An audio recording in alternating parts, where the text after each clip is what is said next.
Lawmakers are debating a proposal to rename the Russell Senate office building after the late Senator John McCain. But Google Maps didn't wait for the senators to decide. Google Maps website temporarily displayed the McCain Senate office building. Google says the edit was suggested by a local user. It's since been changed back.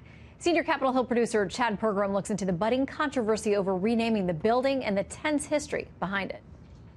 Just across the street from the Capitol, 35 senators and 6 committees keep their offices in the Russell Senate office building, including the suite used by John McCain and the Armed Services Committee, which he chaired. It's named after Richard Russell, a Democratic senator from Georgia for 38 years last century, arguably the Senate's most powerful member for a time. Russell muscled through FDR's New Deal.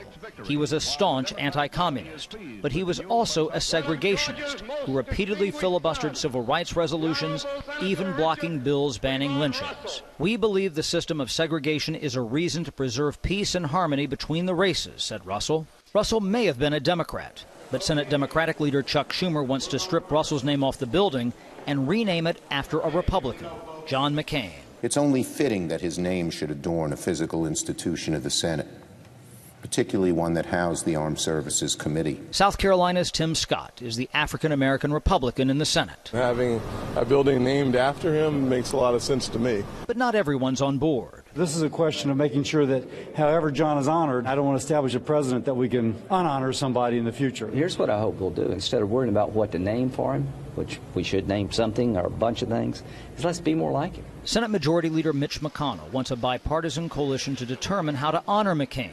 One Senate source tells Fox they think they should name something new after the Arizona Republican.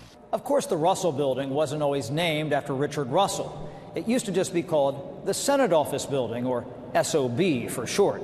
One close friend of McCain joked to Fox that would fit the late senator perfectly. Shannon? All right, Chad Pergram, thank you very much. Here to weigh in, Fox News contributor, former governor of Arkansas, Mike Huckabee. Great to see you, Governor. Thank you, Shannon. Great being here. All right, I want to read something that Alabama Senator Richard Shelby had to say about this controversy. Now, he said, you want to get into that, you have to get into George Washington and Thomas Jefferson and most of our founding fathers, maybe with the exception of Hamilton. It's easy to prejudge what they should have done. We didn't live in that era, talking about stripping Russell's name off the building. But is that the end game for some folks anyway? I think the big question is, are they doing this to get rid of Richard Russell's name, or are they doing it to honor John McCain? If they're doing it to honor John McCain, that is a wonderful thing to do.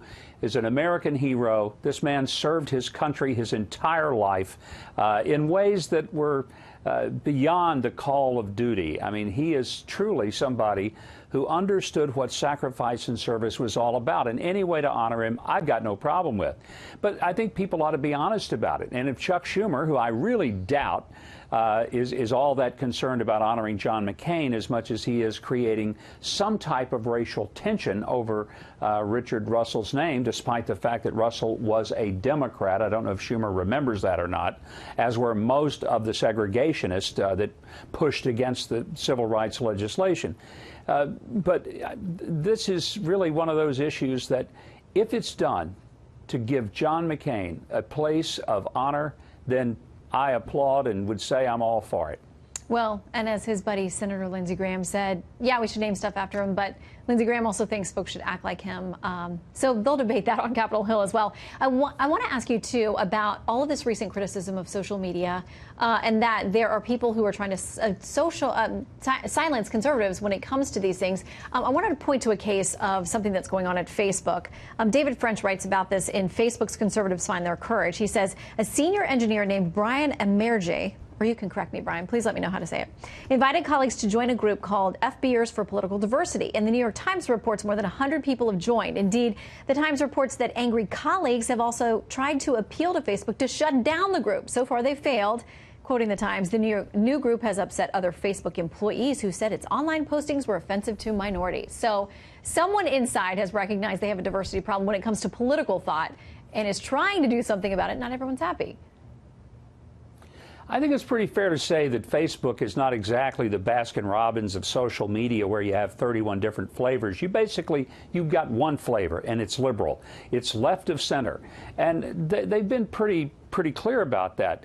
Jack Dorsey at Twitter has acknowledged that the people who work for him are really to the left. I think Mark Zuckerberg, when he was before Congress, even though he said it's not our goal, it's not what we try to do, you just can't deny that the people working in the Silicon Valley are not exactly probably going to the same point of view that maybe somebody like me would go to. But I think these big social media companies, they're going to face one of three things. Either mitigation, they're going to dial back on themselves and try to be more fair and upfront. They're going to have litigation. They're going to get sued. They're going to get sued for manipulating the news, like some people are accusing the Russians of, or they're going to have regulation. So it's mitigation, litigation, regulation, but it's not going to stay the same. It can't. These companies have gotten too big.